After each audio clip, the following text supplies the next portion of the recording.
जी next. अस्सलाम hello. वालेकुम जी, हाँ बताइए। जी अस्सलाम वालेकुम। हज़रत जी, मैं शिकागो से नौरीन बात कर रही हूँ। बस आपका प्रोग्राम तो इतना अच्छा है कि जितनी तारीफ़ की जाए कम है। मेरा ये क्वेश्चन है कि एक तो आप बीनाई के लिए कुछ बता दें, नज़र बहुत कमज़ोर हो गई है। पिछले प्रोग्राम में आपने किसी कॉलर को या नूरों का बताया था, तो वो भी कर रही हूँ, लेकिन कुछ साथ में बहुत मुजर्रब कोई और वजीफ़ा साथ में बता दें कि जिससे बीनाई सही हो जाए। और मेरी घर में बहुत लड़ाई झगड़ा और शौहर जो है वो बहुत नफरत और तंग करते हैं, तो कुछ उसके लिए बता दें ठीक, प्लीज। बहुत शुक्रिया। शुक्रिया। बहुत शुक्रिया, बहुत शुक्रिया, माशाल्लाह। सबसे पहले आपकी मोहब्बत का शुक्रिया। आप हमारे प्रोग्राम को काबिल तारीफ़ समझती हैं। ज़ाहिर है कि ये प्रोग्राम खालिस अल्लाह की रज़ा के लिए, रहम टीवी की ये खसूसियत है कि खालिस अल्लाह की रज़ा के लिए अल्हम्दुलिल्लाह इसको शुरू किया है। कोई कमर्शलाइज इसके जो कोई ऐसे एजेंडे नहीं हैं। ये अल्लाह का बड़ा एहसान है। सबसे पहले हमने नीयत को अपना खालिस करने की कोशिश की है। अल्लाह के लिए इशाअत दीन, दिफा इस्लाम और ख़िदमत खल्क़ करने बैठते हैं। असल में उसी की बरकत है। जो इखलास नीयत का सबक हमने अपने बुज़ुर्गों से सीखा और हमारे मशाइख़ और हमारे वालिदैन असातिज़ा ने हमारी इंसानियत साजी के अंदर ये काम किया कि सबसे पहले इखलास अपने अंदर पैदा करो। दीन का काम हो या दुनिया का काम हो, इखलास अपने अंदर पैदा करो खालिस नीयत के साथ, बदनीयती के साथ नहीं, मकारी फ़रेब के साथ नहीं है, दिखाओ कुछ हो करो कुछ हो नहीं, सच्चाई और सादगी के साथ आप सबसे पहले नीयत दुरुस्त करें। अल्हम्दुलिल्लाह उसका भी अभी दावा नहीं है इखलास का हमें। हाँ, दुआ है इखलास की कि अल्लाह इखलास ही की जाए, वो जो बुनियादों के ऊपर हमें कायम रखे। तो हमने ये शुरू किया। ये उसी की बरकतें हैं कि आप हज़रात को नफ़ा पहुँचता है और आप अब ये कहने लगे हैं कि हमें तारीफ़ के लिए अल्फाज ही नहीं मिलते हैं।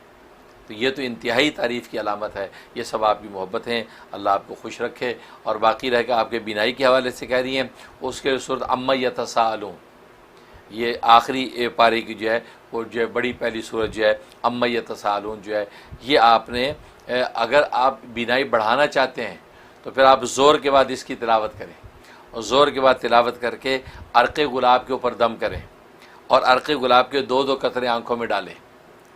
ये बिनाई बढ़ाने के लिए।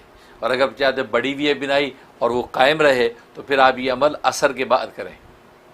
तो अर्क़े गुलाब पे दम करके रख लें और ड्रॉपर में डाल लें। उस ड्रॉपर को भले फ्रिज में रखें ताकि ठंडा रहे, और फिर सुबह दोपहर शाम दो दो कतरे अपनी आँखों में डाल लिया करें।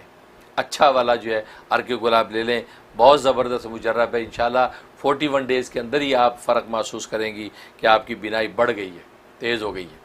तो ये बहुत मुजर्रब है। दूसरा, घर के अंदर जो इंतशार है, बीवी मियाँ बीवी का आपस में झगड़ा लड़ाई रहती है, तो मैं तो कहा करता हूँ जिस घर के अंदर मियाँ बीवी के अंदर झगड़े और इंतशार रहें उस घर में अल्लाह की रहमत और बरकत नहीं आ सकती। इसलिए सबसे पहले मियाँ बीवी अगर खुशहाली चाहते हैं तो आपस में एक हो जाएं, आपस में मोहब्बत से बैठें, आपस में मोहब्बत से बात करने वाले बन जाएं। भाई ये तो नबी पाक सल्लल्लाहु अलैहि वसल्लम की हदीस हैं कि जब मियाँ बीवी आपस में बैठ के खुशगपियाँ करते हैं, बातें करते हैं, हालांकि दुनिया की बातें हैं, खुशगपियाँ कर रहे हैं, हंस रहे हैं, कोई इबादत नहीं कर रहे, तो अल्लाह तबारक व ताला जितनी देर तक वो बैठ के गप्पे लगा रहे हैं तो अल्लाह ताला उतनी देर तक उनको नफलों में लिखते हैं कि ये अल्लाह के सामने नफलों में मुसल्ले पे खड़े हैं। आपने ऐसी इबादत देखी कि मियाँ बीवी आपस में गपशप कर रहे हैं, लतीफ़े सुना रहे हैं, हंस रहे हैं, क़हक़हे लगा रहे हैं, और अल्लाह के फ़रिश्ते उनको नफलों में लिख रहे हैं कि 1 घंटा इन्होंने गपशप की, हंसे खेले हैं, तो 1 घंटा गोया कि अल्लाह के सामने मुसल्ले पे खड़े। और फिज़िकली 1 घंटा अल्लाह के सामने मुसल्ले पे कहाँ हम आज हमसे खड़ा हुआ जाता है। वैसे कमर टूटती है। फ़र्ज़ नमाज मुश्किल से 4-5 मिनट की पढ़ते हैं हम, लेकिन वहाँ 1 घंटा नफलों में। और आज नफलें पढ़ने का कह दो तो वैसे जान नहीं गया जी मुफ्ती साहब, हम नफलों की बात करते हैं, हमें फ़र्ज़ पूरे नहीं होते। हालांकि उनको ये राज पता नहीं कि जो नफलें पढ़ना शुरू कर दे उसके फ़र्ज़ कभी फौत नहीं होते। जिसके फ़र्ज़ कमज़ोर हों वो नफलें शुरू कर दे, रोज़ाना 10 नफलें पढ़ के सोया करे, तो आप देख रहे हैं उसके फ़र्ज़ सेफ हो जाएंगे, उसके फ़र्ज़ पुख्ता और कवी हो जाएंगे।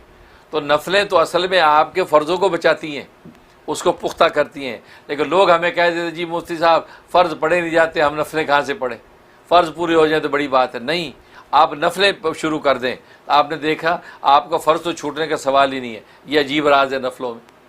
तो खैर, कहने का मतलब मियाँ बीवी आपस में मोहब्बत और से जब रहने लगेंगे तो खुशहाली आएगी। और जिस घर के अंदर बीवी के साथ शौहर मोहब्बत करता है और बीवी का ख्याल रखता है, केयर करता है, उस घर में रिज़्क़ की कमी नहीं हो सकती।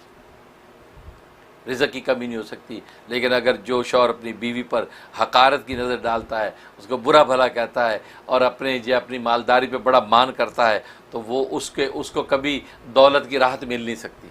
भले मिलियनर हो, लेकिन उस दौलत से जो राहत असल मकसूद है क़ल्ब और बदन की, वो राहत नसीब नहीं होती। फिर वो बजाय नक्शेबाजी होती, तस्वीर तो होगी उसके पास राहत की, लेकिन उसकी हकीकत उसके पास नहीं होगी। और तस्वीर से हकीकत कहाँ मिलती है? कागज़ पर आग की तस्वीर अगर बन जाए तो कागज़ जलता नहीं है। पानी की तस्वीर कपड़े पे बनी हो तो प्यास बुझती नहीं है। दीवार पर खाने की तस्वीर बनी हो तो भूख मिटती नहीं है, हकीकत से मिटती है। तो हकीकत राहत की फिर ऐसे बंदे को मिलती नहीं।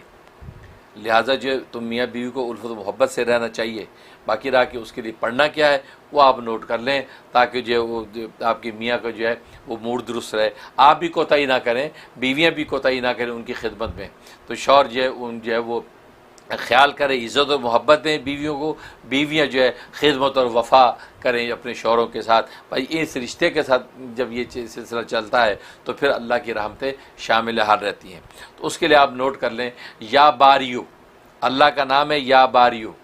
या बारियो 75 टाइम आपने पढ़ना है, 75 दफ़ा पढ़ना है। अव्वल आखिर 11 मरतबा दुरूशी पढ़ें। पढ़ के आप शौहर के खाने पीने की चीज़ों पे दम कर दें अगर वो खाता पीता है, और वो उसको खिलाएं। खाता पीता नहीं है तो खुशबू पे दम करें, परफ्यूम पे दम कर लें या एयर फ्रेशनर पे दम कर लें। उसके सुराख पे 3 दफ़ा फूंक के वो उसके शौहर के घर में आने से पहले वो दरवाजे में, कमरे में इधर खुशबू फैला दिया करें। जैसे एंटर हो तो खुशबू सूंघे, या कमरे के अंदर जो खुशबू कर दी तो ये खुशबू के ऊपर दम करें। तो बहुत ज़बरदस्त है। इंशाअल्लाह शौहर के दिल में जो आपकी मोहब्बत पैदा होगी और घर से ये इंतशार और लड़ाई की झगड़ा जो है ख़त्म हो जाएगा। तो ये नोट कर लें। मैं भी दिल से दुआ करता हूँ अल्लाह तबारक व तआला घरों के अंदर जो है अमन व आश्ती नाजिल फरमा दे।